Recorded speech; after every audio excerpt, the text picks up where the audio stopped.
జనక మహారాజు సీతారాముల కళ్యాణం జరిపించినప్పుడు పాణిగ్రహణం చేయించాట. చూడండి, అంతా కూడా ఇప్పుడు మాంగళ్యం చూపిస్తున్నారు అర్చక స్వాములు. ఇది సీతమ్మ వారి మెడలో రామచంద్రమూర్తి అలంకరిస్తాడు. ఆ మాంగళ్యంలో 3 మాంగళ్యాలు ఉన్నాయి. ఒకటి పుట్టినింటి వారి మాంగళ్యం, ఒకటి మెట్టినింటి వారి మాంగళ్యం, ఇంకొకటి భక్తులైనటువంటి రామదాసు గారు తయారు చేయించినటువంటి మాంగళ్యం. అంతా సేవించండి. ఆ మెడలో ఆ మాంగళ్యాన్ని ధరింపజేసేటప్పుడు జగద్రక్షణ హేతునా అంటారు. ఈ జగత్తుని మొత్తాన్ని కాపాడడం కోసమని సీతమ్మ వారితో ఆయనకు కళ్యాణం జరుగుతున్నది కనుక మాంగళ్య తంతునానేన జగద్రక్షణ హేతునా కంఠేర్పయామి శుభగే.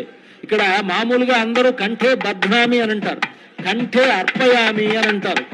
ఆ విధంగా చెప్పాలి మంత్రం.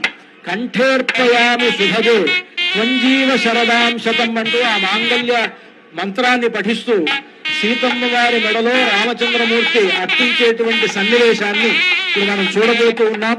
అర్చక స్వాములు ఆ కార్యక్రమాన్ని నిర్వహిస్తూ ఉన్నారు. సాక్షాత్తు రామచంద్రమూర్తి సీతమ్మ వారి మెడలో ఆ మాంగళ్యాన్ని ధరింపజేస్తూ ఉన్నారు.